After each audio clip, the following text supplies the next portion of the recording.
Nul à la 2. Nul. Putain, y'en a marre. Bon.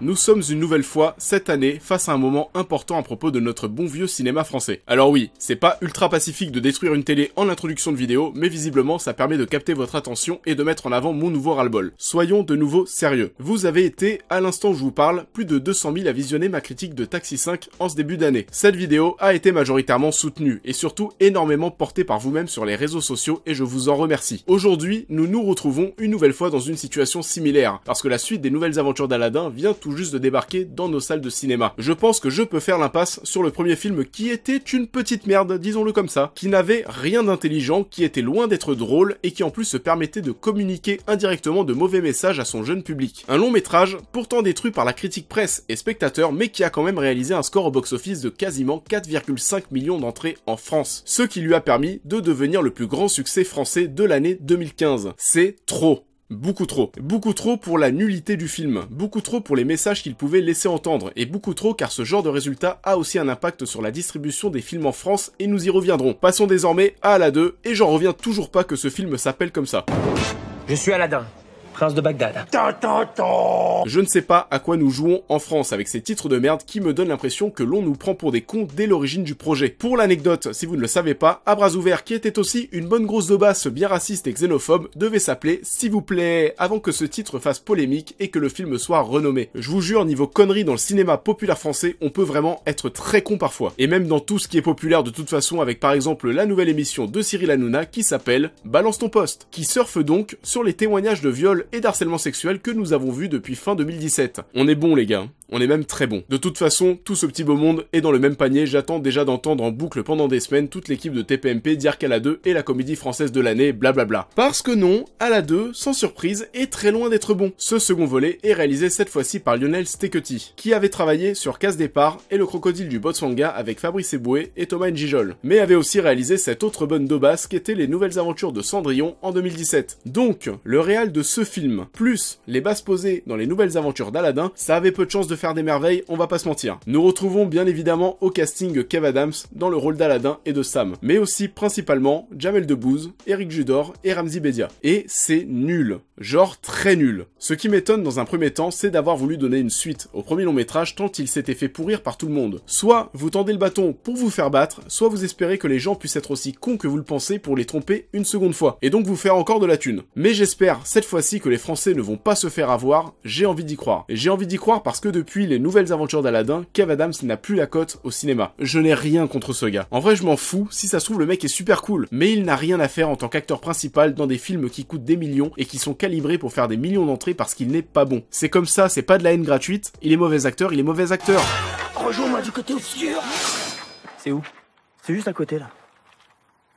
Je reviens à ce que je disais pour pointer du doigt le fait que Kev Adams n'était plus bankable. Pour commencer, et avant d'en venir à Aladdin, Kev Adams s'était mis à l'honneur dans Les Profs, Fiston et Les Profs 2, qui ont respectivement réalisé des scores d'environ 4 millions, 1,9 million et 3,5 millions d'entrées. Arrive ensuite Les Nouvelles Aventures d'Aladin qui, je vous le rappelle, tape quasiment du 4,5 millions d'entrées en France en 2015, représentant à la fois l'apogée de sa carrière cinématographique, mais aussi sa chute. Car à avoir été trop mis dans la lumière, le grand public s'est majoritairement rendu compte de la supercherie. Depuis Les Nouvelles Aventures d'Aladin, Kev Adams était en tête d'affiche de Gangsterdam, Tout là-haut et Love Addict, pour des estimations de résultats en salle estimées respectivement à 350 000, 300 000 et 700 000 entrées. Ouais, ça fait mal. Aladdin, tout comme Les Nouvelles Aventures d'Aladin, se veut être un penchant d'Astérix et Obélix Mission Cléopâtre. Sauf qu'à l'époque, on avait Clavier et Depardieu dirigé par Alain Chabat, aujourd'hui on a Kev Adams dirigé par Lionel Steketty. Et ce film s'appelle Aladdin, bordel de merde. J'en reviens toujours pas. Nous sommes bien évidemment à des années-lumière du travail de Chabat sur Mission Cléopâtre, qui est, je le rappelle, un bijou d'écriture avec des références en veux-tu en voilà tout au long du métrage, intégré avec finesse et subtilité à tel point qu'il m'arrive encore aujourd'hui de regarder de nouveau le film et de découvrir de nouvelles références que je n'avais pas perçues lors de mes précédents visionnages. Dans Aladdin, mon dieu que c'est lourd. On te place des références en rapport avec notre époque pour te caser des références. C'est ultra forcé, elles n'ont absolument pas lieu d'être et il y en a beaucoup plus que dans le premier film. On va parler d'Autolib, de selfie, d'EDF, de Facebook, remplacer un Sésame ouvre-toi par un Instagram ouvre-toi. Sérieusement. T'as moins de 3 minutes pour dégager de mon palais, Shakira.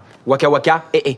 L'écriture est merdique, à un point inimaginable, de façon à ce que même si vous n'êtes pas assez intelligent, parce que oui, on vous prend pour des cons, si vous n'êtes pas assez intelligent pour comprendre les références, eh ben on va bien insister sur l'écriture pour vous les faire comprendre. Un exemple parmi tant d'autres, Depardieu débarque dans le film sous forme de caméo en posant le pied sur une plage et en criant « J'ai découvert l'Amérique! J'ai découvert l'Amérique !» Jusque-là, si vous êtes passé par le CP, vous savez de quel personnage il s'agit. Mais non, visiblement, à l'écriture du scénario, on a jugé utile que Depardieu annonce à plusieurs reprises et en quelques secondes qu'il est Christophe Colomb alors que personne ne lui a rien demandé. Il n'y a pas de qualité d'écriture, pas de vraie recherche créative ni artistique. D'ailleurs, en parlant de ça, je ne sais pas si vous vous êtes tous passé le mot, mais on retrouve encore une fois Get Loud de Dylan Francis et DJ Snake, tout comme dans Taxi 5, pour lequel je lui avais d'ailleurs reproché de se servir de cette musique et de faire un parallèle de plus avec la saga Fast and Furious. Oui, parce que cette musique était très présente dans la com de Fast and Furious 7 et était aussi utilisée dans le film. Du coup, je ne sais pas, comme vous avez envie de finir dans le même panier, et ben on va conclure cette vidéo avec cette musique pour vous rendre hommage. Moi je suis un gamin. T'es sérieuse? Votre univers, encore une fois, n'a aucune cohérence, c'est juste n'importe quoi. Et c'est pas parce que, comme dans le volet précédent, qu'il s'agit du personnage de Sam dans notre époque qui se charge de conter les aventures d'Aladin, que vous pouvez faire n'importe quoi. Vous ne pouvez pas avoir un personnage qui demande à quelqu'un d'autre d'aller lui chercher une baguette dans cet univers d'Aladin, qui est d'ailleurs une déclinaison de la blague du Giant de chez Quick dans le premier film. Vous ne pouvez pas avoir un personnage qui annonce qu'il fait de la Zumba tous les mardis. Vous ne pouvez pas avoir un personnage qui dit à un autre « Ah oui, on s'est vu au salon de la torture, porte de Versailles ». Ce ne sont pas des références. C'est juste un univers qui n'a encore une fois ni queue ni tête. Et c'est pas parce que le film vise en grande majorité les familles et donc les enfants que vous devez être aussi paresseux. J'ai été voir à la 2 en avant-première au Grand Rex. Et vous savez comment ça se passe. Lors des avant-premières, le public est généralement assez réceptif. Mais même dans cette salle où il y avait beaucoup d'enfants, et ben le film ne fonctionnait pas énormément niveau humour. Et j'ai même vu des gens quitter la salle avant la fin de la projection. Au passage, on embrasse Monsieur Panda. J'espère que vous avez apprécié le spectacle. Parce que oui, à la 2 n'est vraiment pas drôle. Et même pire que ça, il est tout ce qu'il y a de plus gênant. On pourra noter encore une fois de bonnes intentions en termes de décor et de costumes pour créer cet univers, mais c'est du gâchis d'arriver à choper autant de budget pour faire quelque chose d'aussi con. Et ça m'embête d'autant plus pour ce trio, Eric Ramsey et Jamel, reconstitués pour ce long métrage et qui nous rappelle forcément de beaux souvenirs avec la série H. Jamel fait du Jamel et s'il y en a peut-être un à sortir du lot, c'est certainement lui. Eric et Ramsey font ce qu'on leur demande de faire. Par contre, Kev Adams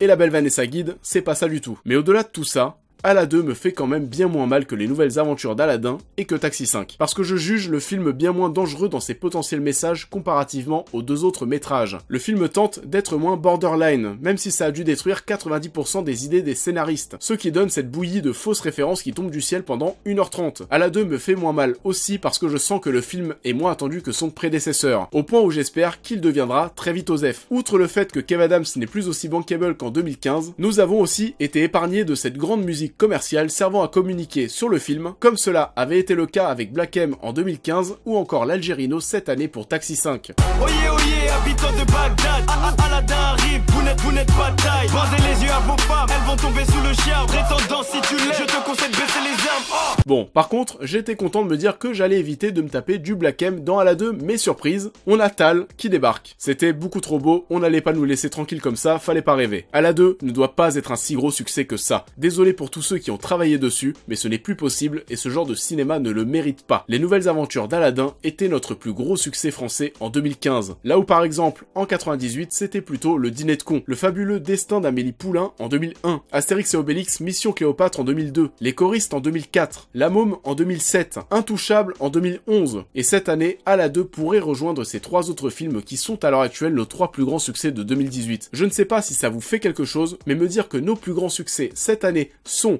Les Tuches 3, La Ch'ti Famille, Taxi 5 et potentiellement à la 2, et bah personnellement ça me fait bien mal où je pense. Il est important que ce genre de long métrage ne soit pas d'aussi gros succès, parce qu'à force d'aller les voir, vous encouragez le CNC et donc le cinéma français à en produire d'autres en masse. Et en plus de ça, je ne comprends pas, au vu de vos retours ça ne vous plaît jamais, donc il devrait y avoir un système de lassitude qui devrait se mettre en place. À cause du succès de ces comédies populaires françaises, la distribution de nombreux films de genre français est étouffée. Il s'agit de quelques exemples, mais voir ces films galérer à passer les 3 300 000 entrées, et bah ça m'embête beaucoup. Ça m'embête parce qu'ils sont créatifs, dirigés par des gens talentueux. Et je pense que vous-même, ça vous ferait chier de produire quelque chose de bon, et de voir que votre production ne perce pas, alors qu'à côté vous avez une bouse comme Aladdin qui fait 4,5 millions d'entrées. Du coup, il est compliqué pour le cinéma de genre français de choper du budget, pouvoir être produit et exister dans nos salles de cinéma. Ou alors peut-être encore pire, ces derniers existent, sont hyper mal distribués et réalisent donc de mauvais résultats en termes d'entrées. Personnellement, lire ce genre de commentaires, je ne vois pas comment c'est acceptable. Alors oui, Climax ne s'adresse pas à tout le monde non plus,